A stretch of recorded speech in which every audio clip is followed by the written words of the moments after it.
The two of us stood at the bottom of the hole downstairs that would take us to the attic, daring the other to go up and look for the box. The attic was always somewhere we had avoided when we were kids. Nobody really wanted to go up there, and Mom seemed to be the only one who would venture up there when we needed to find something.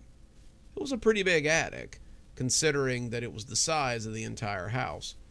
It hung above the loft that my sister and I had slept in, and sometimes late at night you could hear things up there. I always thought it might be rats or raccoons, but the longer I lay in bed and listened to them skitter up there, the less I believed it. You could only sit up here for so long and listen to them scratch around before you began hearing monsters or demons, and you knew they were waiting for you to fall asleep so they could get you. I had avoided going up in the attic unless it was absolutely necessary, but in this case it seemed like it might be. Mom had stored a lot of our old stuff up there, and if we were going to find more VHS tapes, then it would probably be there. "Come on," my sister said, as she gave me a little push. "Don't be a baby. That's rich coming from you. I don't see you in any hurry to go up into the attic either." "Well, we'll never know what's up there unless we go," she pointed out. "I guess we'll have to go together," I said, as I headed up the stairs and into the dark space. The attic was exactly the way I remembered it. It was dark, the light from my phone barely illuminating the surface. It was musty as well, not much light coming in to knock away the cobwebs or the dust bunnies that had taken over the place. I doubted that anyone had been up here since Mom died, and it was all just kind of all over the place.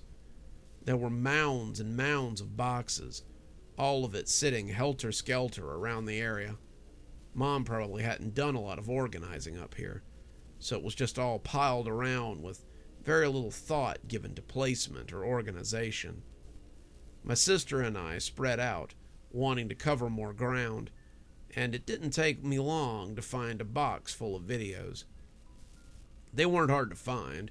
One of the cases gleamed at me from the top, and I could already see several old cartoons sitting inside, just waiting to be discovered. "Found some more," my sister called, and I grabbed up my own box and headed for the stairs. What a coincidence I seemed to have, but then something screamed and burst out of the box. I nearly dropped it. Something screamed like a banshee and leapt at me, causing me to bat it away as the box wobbled in my hand. I was panicking as I started to turn, but when I saw what it was, I laughed at my own silliness. The rat had probably been living in that box for a long time, and he really didn't seem to appreciate us messing with his house. He hissed at me as he ran away, streaking deeper into the attic before disappearing completely. "Are you okay?" my sister asked, coming over after hearing the loud noise. "I guess," I said, "but I guess we gotta call an exterminator and get rid of these rats." She laughed and held up another box gingerly, as though afraid more rats might be ready to come out. "You can pay for the exterminator out of your part. I think mine might be a little bit preoccupied." We took the boxes downstairs, and luckily, they didn't have any more rats in them. Some of the cartoons had been a little chewed, but most of them were in good shape. I was surprised that none of them had fallen victim to the usual problems of storage. I didn't hear any mouse poop rattling around in them, and I didn't see any spools that looked chewed on. Just normal dirty cassette tapes, sitting in a box and waiting to be discovered. We dug through more recorded cartoons, old VHS tapes, and plenty of other stuff that I had never seen before. It was weird to not recognize some of the boxes that I'd seen all my life, but I guess that's what happens when you go away for a little while. As we sorted through, we finally came across what we were looking for. We found Holly's Hobbies in my box, and Castor's Creek in hers. Castor's Creek was another show that I remembered pretty fondly. My sister hadn't really been interested in it since it was more for older kids, but I'd watched quite a few episodes, and I liked it a lot. I was old enough to understand the relationships and the other things that had happened during the episodes, and it had made me feel like an adult to watch the show. I wondered if it would be like Roto Robots as I looked at the case, full of things I didn't remember and couldn't explain. I hoped it wouldn't, because I had a lot of fond memories where this show was concerned. "Which should we watch first?" she asked. "Let's watch Holly's Hobbies first. I don't remember a lot about that one, and it might be nice to see it again." Holly's Hobbies was a kids' craft show that had an element of storytelling within it. Holly was the main character, and seemed to be the only character on the show at all. Usually shows like that had puppets or other people, but the show had Holly moving between these bland sets with colorfully lit panels in the background as she worked on the day's craft. The only other thing in the scenes were these gray card tables with craft supplies standing on them. It was a little weird, and even as a kid, I thought the sets and the setup were kind of strange. As the tape went in and the static began to diminish, I remembered something about the show. My sister had liked it, but it had always made me feel kind of scared and anxious when I watched it. I couldn't have said why, but I knew what the feelings were. As the theme song started and I saw Holly come bouncing onto the set, I was suddenly reminded why. Holly's Hobbies, Episode 1, Mom's Birthday. The first episode was pretty bland as far as pilots go. Holly came out onto the set and introduced herself, and waved at all the boys and girls out there in TV land. The sound of something hitting the floor was just out of camera, and Holly said it was time to check the mail. She went to another colorful backdrop and bent down as she picked up an envelope. It was from Holly's mother, and she was reminding Holly that they were going to have a birthday party later that day. Holly acted surprised. She couldn't believe that she had forgotten it was her mother's birthday, and told the boys and girls that they needed to make her a present. What followed were 3 different crafts. One was a birthday card, one was paper flowers, and one was a colorful envelope to put the card in. She ended the episode by waving goodbye and heading out to her mother's party. As a kid, I had thought it was nice that she had made a card, but as an adult, it wasn't the craft that I was paying attention to. Holly, the hostess, was trying her best to keep a smile on her face and keep her energy up, but it was strange how she would glance offset sometimes, or seem to forget her lines before looking over there, and then just picking them up again. Sometimes she looked afraid, and she would rub her arms, which was always covered by a sweater. To a kid, these would just seem quirky, but to me they seemed like Holly was afraid of someone who only she could see. Even her exit felt like she was glad to be gone and hoped that she wouldn't be asked to come back. Holly's Hobbies, Episode 2, Fall. Holly is still inside, but she bounds around as she talks about how she loves fall. She says the leaves change, and it gets colder, and you get to wear comfy sweaters. We cut to a different area and see a pile of leaves, which Holly jumps into with a little whoop that turns into a yelp of pain. She stands up, rubbing her back, but makes herself smile through the pain. She says it's great that these leaves are here since they can use them to make a craft. She bends down and picks some of them up before taking them to the next area. Here, they draw trees and stick the leaves to them so that they can make them look like fall trees. I had to rewind it twice, something my little sister did not seem to like, but as she made the tree, you could hear someone talking to her, just offset.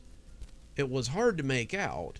They were talking pretty low, but it sounded like they were threatening Holly, and you could hear her make an odd sobbing sound a few times before it panned up to her smiling and holding up her picture. She then made a jack-o'-lantern with a pumpkin that was sitting on the other table.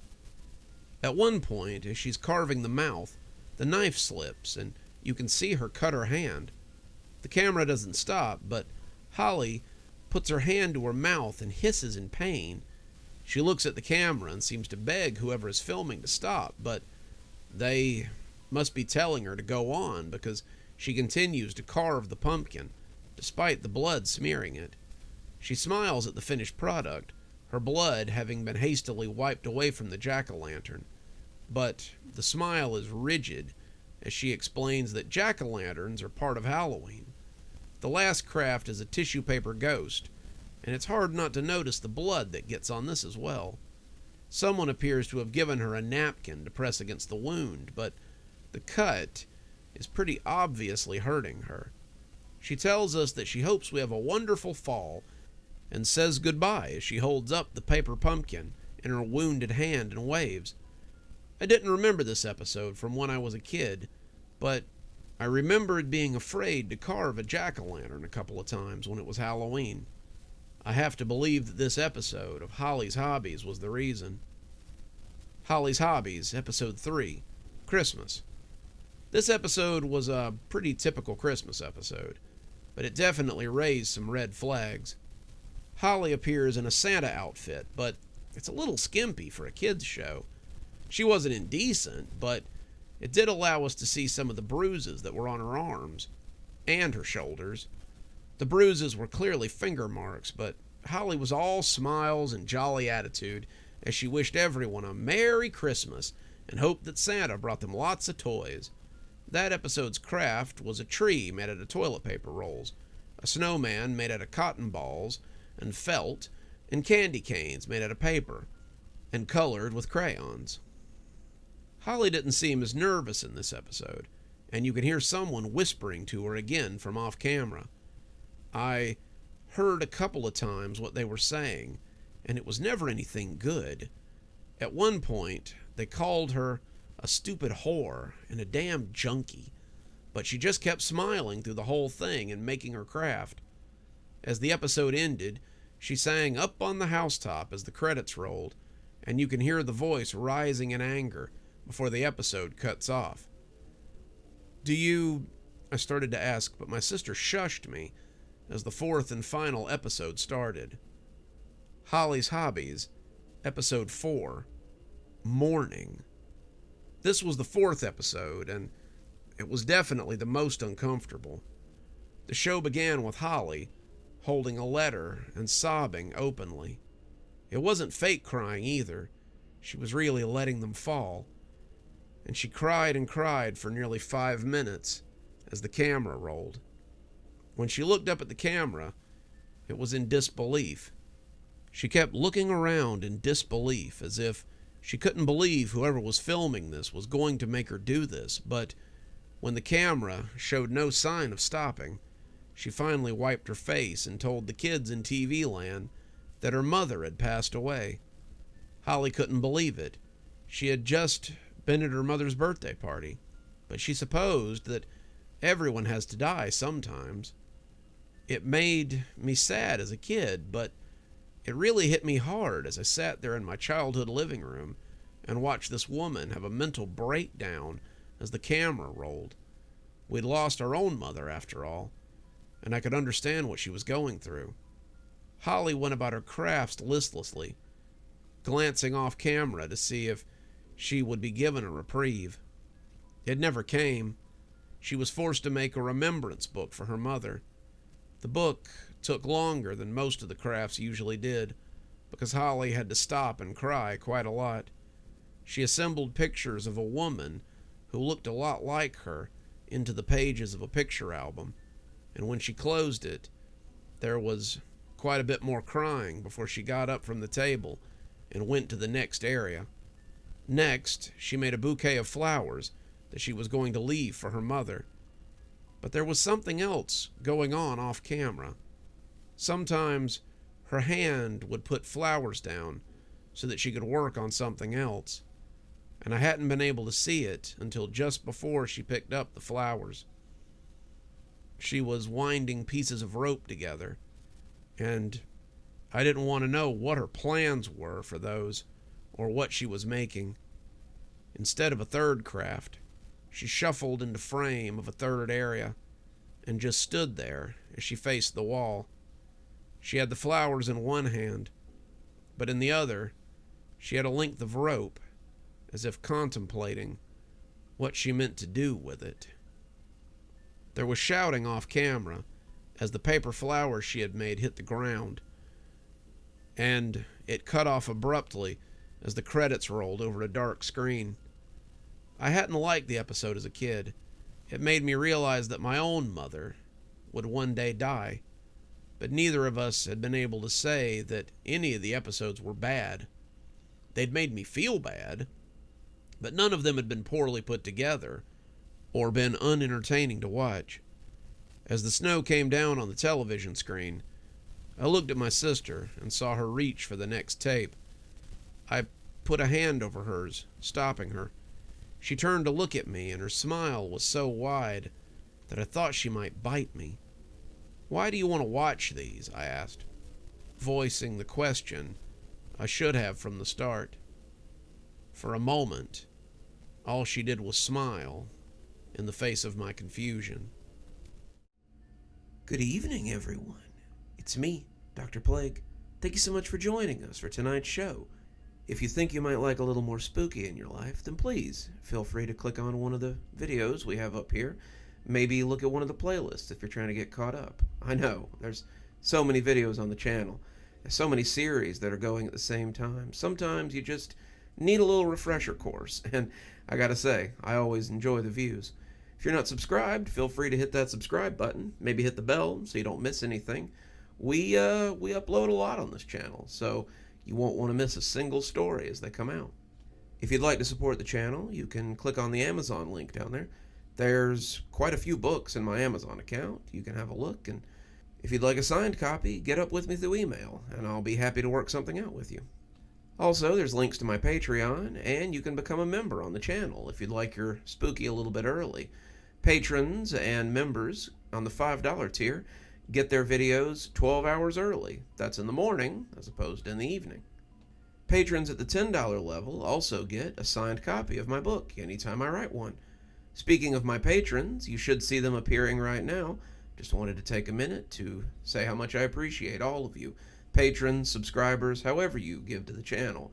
I really appreciate everything you do, and it truly touches me that you have chosen to support the channel in this way. Well, that's enough for now. Till next time, Dr. Plague, signing off. Have a wonderful evening.